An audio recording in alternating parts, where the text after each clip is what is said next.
ಇನ್ನು ಮುಡಾ ಹಗರಣದಲ್ಲಿ ಸಿದ್ದರಾಮಯ್ಯ ಮಾತ್ರ ಭಾಗಿಯಾಗಿಲ್ಲ, ಬಿಜೆಪಿ, ಜೆಡಿಎಸ್, ಕಾಂಗ್ರೆಸ್ ಪಕ್ಷದವರು ಕೂಡ ಭಾಗಿಯಾಗಿದ್ದಾರೆ ಅನ್ನುವಂಥದ್ರ ಬಗ್ಗೆ ಒಂದು ಸ್ಫೋಟಕ ಹೇಳಿಕೆಯನ್ನ ಕೊಟ್ಟಿದ್ದಾರೆ. ಎಲ್ಲಾ ಪಕ್ಷದವರು ಸೇರಿ ಮಾಡಿದ್ದಾರೆ ಇದನ್ನ. ಹೀಗಾಗಿ ಎಲ್ಲರ ಬಣ್ಣ ಬಯಲಾಗಬೇಕು ಅಂತ ಹೇಳಿದ್ದಾರೆ. ಯಾರು? ಬಸನಗೌಡ ಪಾಟೀಲ್ ಯತ್ನಾಳ್. ಟಿವಿ9 ಜೊತೆಗೆ ಮಾತನಾಡಿದಂತಹ ಬಿಜೆಪಿ ಶಾಸಕ ಬಸನಗೌಡ ಪಾಟೀಲ್ ಯತ್ನಾಳ್ ಒಂದು ಸ್ಫೋಟಕ ಹೇಳಿಕೆಯನ್ನು ಕೊಟ್ಟಿದ್ದಾರೆ. ಸಿದ್ದರಾಮಯ್ಯ ತಮ್ಮ ರಕ್ಷಣೆ ಜೊತೆಗೆ ಎಲ್ಲಾ ಪಕ್ಷದ ನಾಯಕರ ರಕ್ಷಣೆ ಕೂಡ ಮಾಡೋ ಕೆಲಸ ಮಾಡ್ತಿದ್ದಾರೆ. ಇಲ್ಲಿ ಈ ಪ್ರಕರಣದಲ್ಲಿ ಅಥವಾ ಈ ಹಗರಣದಲ್ಲಿ ಯಡಿಯೂರಪ್ಪ, ಕುಮಾರಸ್ವಾಮಿ, ಬೊಮ್ಮಾಯಿ, ಜಗದೀಶ್ ಶೆಟ್ಟರ್, ಸದಾನಂದ ಗೌಡ ಅವ್ರ ಕಾಲದಲ್ಲಿ ಏನೇನಾಗಿದೆ ಅದು ಕೂಡ ಬಯಲಾಗಬೇಕು ಅನ್ನುವಂಥದ್ರ ಬಗ್ಗೆ ಇವತ್ತು ಯತ್ನಾಳ್ ಅವರು ಮಾತಾಡಿದ್ದಾರೆ. ಯಾರ್ಯಾರೆಲ್ಲ ಶಾಮೀಲಾಗಿದರೋ, ಯಾರ್ಯಾರ ಕಾಲಘಟ್ಟದಲ್ಲಿ ಏನೇನಾಗಿದೆಯೋ ಅದೆಲ್ಲ ಕೂಡ ಬಯಲಾಗಬೇಕು ಅಂತ ಹೇಳಿ ಯತ್ನಾಳ್ ಆಗ್ರಹಿಸಿದ್ದಾರೆ. ಕಲಾಪದಲ್ಲಿ ಮುಡಾ ಹಗರಣ ಚರ್ಚೆಗೆ ಬರದಂತೆ ಅಡ್ಜಸ್ಟ್ಮೆಂಟ್ ಮಾಡ್ಕೊಳ್ತಾ ಇದ್ದಾರೆ ಇವರೆಲ್ಲರೂ ಕೂಡ. ಮೂರೂ ಪಕ್ಷಗಳ ನಾಯಕರು ಇಲ್ಲಿ ಅಡ್ಜಸ್ಟ್ಮೆಂಟ್ ಮಾಡ್ಕೊಂಡಿದ್ದಾರೆ. ಟಿವಿ9ಗೆ ಬಿಜೆಪಿ ಶಾಸಕ ಯತ್ನಾಳ್ ಈ ಸ್ಫೋಟಕ ಹೇಳಿಕೆ ಕೊಟ್ಟಿದ್ದಾರೆ. ನೀವು ಹೋರಾಟ ಮಾಡಿ, ನಾವು ಚರ್ಚೆಗೆ ಕೊಡೋದಿಲ್ಲ, ಆ ತರ ಒಂದು ಅಡ್ಜಸ್ಟ್ಮೆಂಟ್ ಇದೆ ಇವ್ರದ್ದು.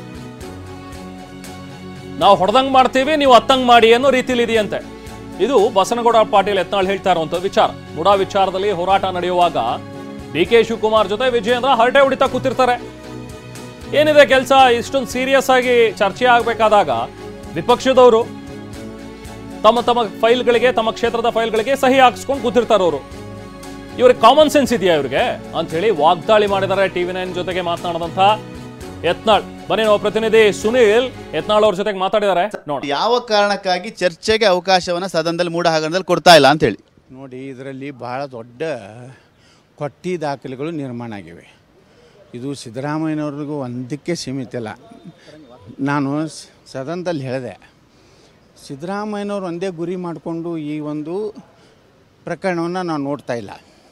ಇದರಲ್ಲಿ ಯಾವ್ಯಾವ ಪಕ್ಷ ಶಾಮೀಲಾಗಿದೆ, ಯಾರ್ಯಾರು ಎಷ್ಟು ಮೂಡದಲ್ಲಿ ಲೂಟಿ ಮಾಡಿದ್ದಾರೆ, ಎಷ್ಟು ಪ್ಲಾಟ್ ತೊಗೊಂಡಿದ್ದಾರೆ, ಯಾರು ಕೊಟ್ಟು ವಿಳಾಸ ಕೊಟ್ಟು ಇವತ್ತು ಮೈಸೂರು ನಗರದ ನಿವಾಸಿ ತಳಿ ಇವತ್ತು ಅಕ್ರಮವಾಗಿ ಏನು ಪ್ಲಾಟ್ ತೊಗೊಂಡ್ರೆ ಎಲ್ಲರೂ ಬಣ್ಣ ಬಯಲಾಗಲತ್ತೇಳಿ. ಆದರೆ ಸಿದ್ದರಾಮಯ್ಯನವರು ತಮ್ಮ ರಕ್ಷಣೆ ಜೊತೆಗೆ ಎಲ್ಲ ಪಕ್ಷದ ನಾಯಕರನ್ನೂ ರಕ್ಷಣೆ ಮಾಡುವಂಥ ಪ್ಲ್ಯಾನ್ ಮಾಡ್ತಾಯಿದ್ದಾರೆ. ಯಡಿಯೂರಪ್ಪನವರು ಏನೇನು ಮಾಡ್ಯಾರ ಹೇಳ್ರಿ, ಕುಮಾರಸ್ವಾಮಿಯವ್ರ ಕಾಲದಲ್ಲಿ ಏನೇನಾಗಿದೆ ಹೇಳ್ರಿ, ಬೊಮ್ಮಾಯಿ ಕಾಲದಲ್ಲಿ ಏನೇನಾಗಿದೆ ಹೇಳ್ರಿ, ಜಗದೀಶ್ ಶೆಟ್ಟರ್ ಕಾಲದಲ್ಲಿ ಏನಾಗಿದೆ ಹೇಳ್ರಿ, ಸದಾನಂದ ಎಲ್ಲರದು ಒಮ್ಮೆ ಬಯಲಾಗಲಿ. ಸುಮ್ಮನೆ ಆರೋಪ ಮಾಡೋದು, ಪ್ರತ್ಯಾರೋಪ ಮಾಡೋದು, ಅದನ್ನು ಅಲ್ಲೇನು ಮುಚ್ಚಿ ಬಿಡೋದು, ಇದು ವ್ಯವಸ್ಥಿತವಾಗಿ ಎಲ್ಲ ಪಕ್ಷದ ಮುಖಂಡರ ಒಂದು ಅಡ್ಜಸ್ಟ್ಮೆಂಟ್ ಇದೆ. ಈ ಹಗರಣವನ್ನು ಮುಚ್ಚಿ ಹಾಕಲಿಕ್ಕೆ ನಾವು ಬಿಡೋದಿಲ್ಲ. ಈ ಹೋರಾಟ ಕೇವಲ ಪಾದಯಾತ್ರೆ, ಅದು ನಾಟಕೀಯ ಪಾದಯಾತ್ರೆ ಬೇಕಾಗಿಲ್ಲ. ನಿನ್ನೆ ಡಿ.ಕೆ. ಶಿವಕುಮಾರ್ ಜೊತೆಗೆ ವಿಜಯೇಂದ್ರ ತನ್ನ ಕ್ಷೇತ್ರಕ್ಕೆ ಬರೆದ ಇಷ್ಟು ಒಂದು ಬಂಡಲ್ ಒಯ್ದು ಲೆಟರ್ ಕೊಡ್ತಾನೆ. ಅದ್ರ ಮ್ಯಾಗೆ ಡಿ.ಕೆ. ಶಿವಕುಮಾರ್ ಎಲ್ಲನೂ ಮಂಜೂರಾತಿ ಮಾಡ್ತಾರೆ. 25 ಮಿನಿಟ್ ಹಲ್ಟಿ ಹೊಡಿತಾರೆ. ಇವ್ರಿಗೇನಾದರೂ ಕಾಮನ್ ಸೆನ್ಸ್ ಇದೆಯಾ?